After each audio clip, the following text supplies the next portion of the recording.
ACIM Insights Lesson 59, Review of Lessons 41 to 45. My whole life is a process by which the thoughts that are not of God gently get washed away. I have tried to add other thoughts to God's thoughts. They are not true. They are mistaken ideas. These mistaken ideas have created a story of having an individual life where I made decisions on my own. I am learning now that my only true happiness comes as I am willing to let go of deciding on my own. It has not worked and never will work. It's high time to give it up. The peace of God comes into my awareness as I am willing to let go of a bodily identity, of an individual identity. The peace of God is the greatest gift I could ever receive. And as I am willing to receive it, I am receiving it for the whole sonship. As every part of the sonship is willing to receive the peace of God, they are also receiving it for me, for we are one. Anyone receiving the peace of God is helping me wake up. I can experience peace as a very strong connection like a super broadband internet. All I have to do is connect and I receive the peace of God and extend it, and it doesn't cost $20 a month. It's like the whole sonship belongs to one internet.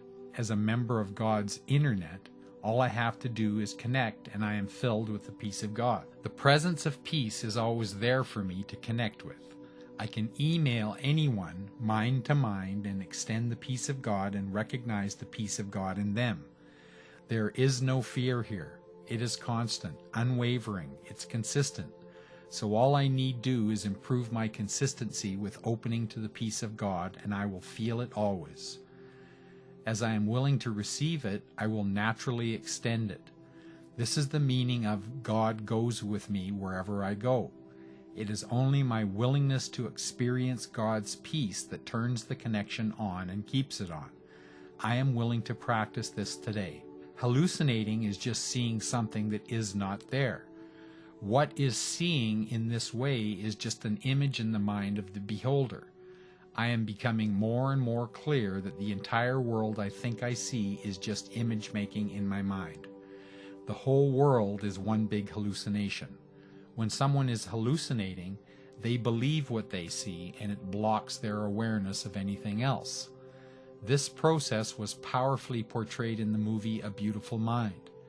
Because he believed in what he saw, he could not distinguish between the images that he alone saw from the images that were shared by the world around him. Likewise, when I believed in the images I have made, they are real to me, more real than the reality I share with God. The reality I give these images does not make them real in truth, but does cause me to experience them as real.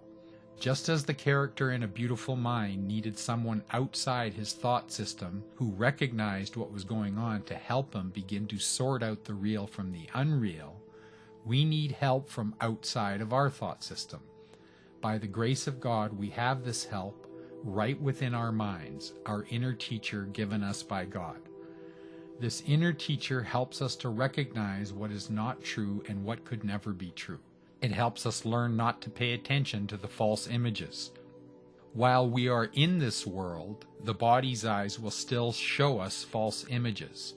Our inner teacher offers us his vision, and our practice is to pay attention to that vision and let that be our guide for interpretation rather than the messages of the body's senses. This is how we free ourselves from the limitations of image making and open ourselves to the light of God. I acknowledge that I am a child of God. I no longer desire to pretend I am orphaned, that I must figure out my life or the life of another. I belong to the family of God, and God is my living guardian. Just as a child runs to its parent for comfort, advice, knowledge, and joy, I remain with God, the perfect parent, the one who holds the book of life we so eagerly desire. God goes with me wherever I go. I take responsibility to accept that love, to receive it, that I may share it, the ultimate joy. I look forward to waking up more and more each moment. It isn't a chore or a painful journey, except in the ego's eyes. I'm carried in the arms of love, and I choose to demonstrate that I cannot be hurt. No one is guilty, and until we allow ourselves to access the truth about how deeply loved we really are, we could never know our innocence. We are never alone. Our companion always watches over us and longs to share life with us. I celebrate the opportunity to be guided in love like this in every moment. I am surrounded by the love of God. As I slip into deep meditation, the stillness and peace of love surrounds me. In this gentle place, I understand I am completely loved and I am completely safe. There is nothing to fear ever. This love is of joy and peace, and experiencing the extension of love from my Father to me, and then outward to bless all the sonship in the one mind of Christ. It is a joyful and loving experience for which I am truly grateful. Amen.